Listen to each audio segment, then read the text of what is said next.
Saya dah biasa ya, datang temui pegawai-pegawai penyelidik itu, ustaz-ustaz. Banyak kali tuan-tuan ni, apa masalah saya bincang. Sebenarnya mereka tak tahu. Ya, ninggalkan sembahyang jemaat masa bersolok. Saya soal, Ustaz, saya nak tahu, apa hukum sembahyang jemaat? Fardu, apa dalilnya? Dia sebutlah hadis, man kana yu'minu billahi wal yawmil akhir fa alaihi ajma'atu. Dia sebut lagi ayat surah Jemaah. Bagus saya. Sembahyang jemaat itu wajib. Sembahyang 5 waktu wajib.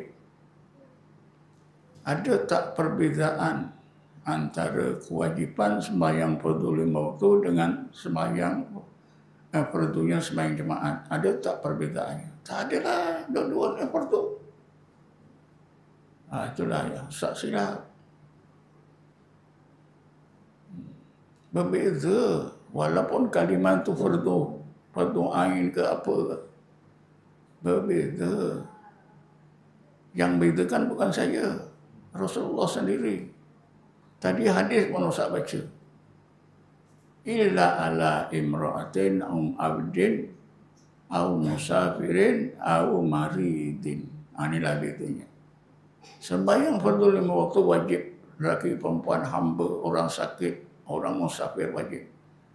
Tapi sembahyang jemaat, orang perempuan tak wajib. Hamba tak wajib. Orang musafir tak wajib. Orang sakit pun tak wajib. Kan berbeza. Dia terkedu juga, tuan-tuan. Ustaz tahu tak keharusan meninggalkan sembahyang jemaat ni? Sebab-sebab.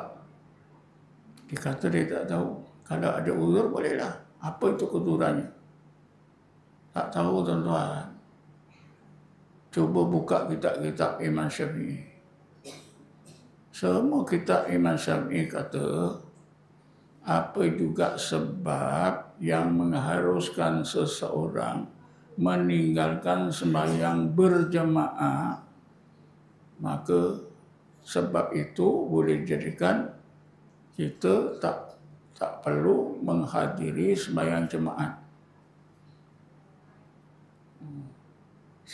Tuan-tuan faham tak?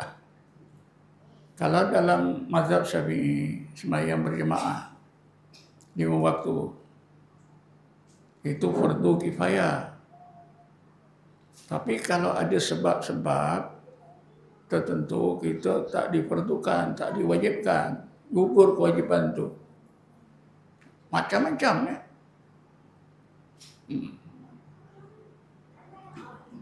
Semua sebab-sebab itu boleh membolehkan kita, mengharuskan kita meninggalkan sembahyang jemaat.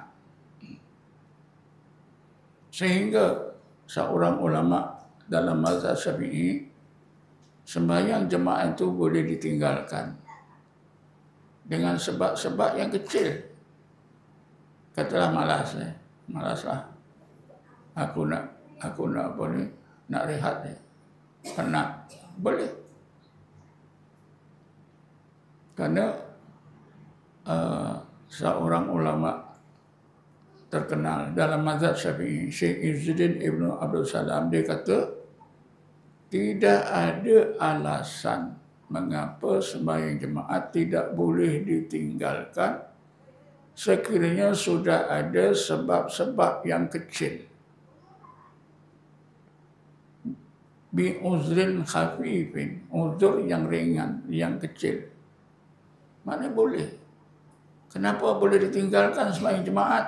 Kerana sembahyang jemaat itu ada gantinya, iaitu sembahyang zuhur.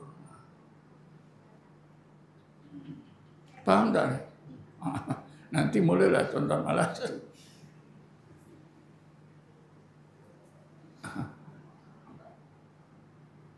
Sebabnya keuzurannya kecil. Katalah, malam ni saya balik di sini sampai rumah pukul 2. Sampai sana pukul 3 tidur. Mengantuk sikit kan. Besok Jumaat, malah mengantuk lah. Itu sebab yang kecil lah. Boleh tinggalkan sembahyang jemaat.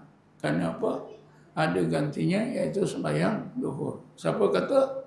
Syekh Izzuddin Ibn Abdul Salam, Sultanul Ulama Negeri Mesir. Meninggal dunia 660 Hijrah. 660 Hijrah. Apa tarekatnya? Syaziliyah. Kenapa dia cakap itu? Karena dalam tarekat Syaziliyah ada suluk.